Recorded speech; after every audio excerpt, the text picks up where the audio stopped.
Ini hari ada satu Amoy mau jual kereta. Sebelum dia datang, sudah kuai banyak kali. Mari, jom kita tengok dia punya kereta. Puan, kita orang nak buat video sikit. Boleh Puan? Okey, boleh. Oh, engine ini banyak modify oh. Depan accident. Sini. Tengok, sudah penggok, nampak? Penggok. Tengok, ini lagi. Tengok sini. Penggok, nampak tak? Ada nampak. Dia dalam pun sudah kena. Okey, tapi kamera tak nampak lah. Ini kereta, bila kau bawa, akan rasa gegar sangat tak? Ada gegar. Sedia juga tau dalam. Minyak leaking. Kuat leaking. Ini kereta, dia punya tapak enjin sudah lari tau. Dia punya tapak enjin sudah lari sebab dia langgar dalam. Ini macam, saya dulu pernah kena ini macam ini kereta. Dia macam mana tukar mounting, enjin mounting, tak ada guna. Sebab tapak kaki sudah lari. Tukar enjin mounting, 2 bulan akan gegar. Betul tak? Betul. Tengok belakang. Langgar. Sini, rasa sini sudah tukar. 1547. Normal punya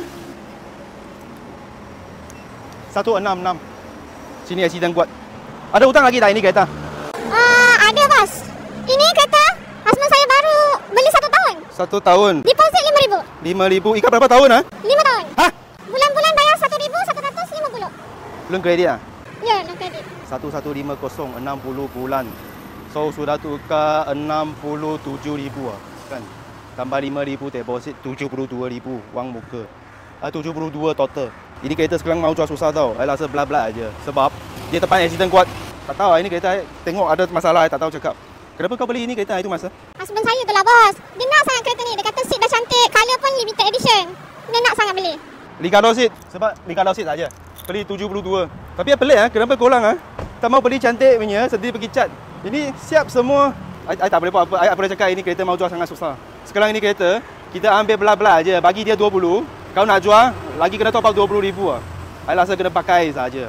Tak boleh buat apa. Tak boleh buat apa lah bos. So tak boleh jual ke bos? Tak boleh. Tak boleh. Sudah tak boleh jual. Confirm sudah tak boleh jual. Sorry Ini kereta sudah tak boleh buat apa. Tapi I mau cakap apa. Okay? Beli kereta bukan tengok dia punya luar cantik-cantik, cat cantik-cantik aja. Bukan. Kau tengok ini cat 1 tahun saja. Cat sudah mati.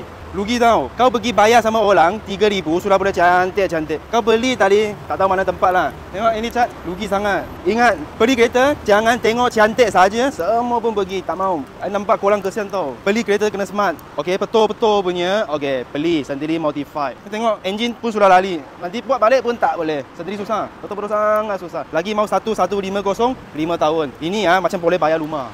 Jadi itu sajalah.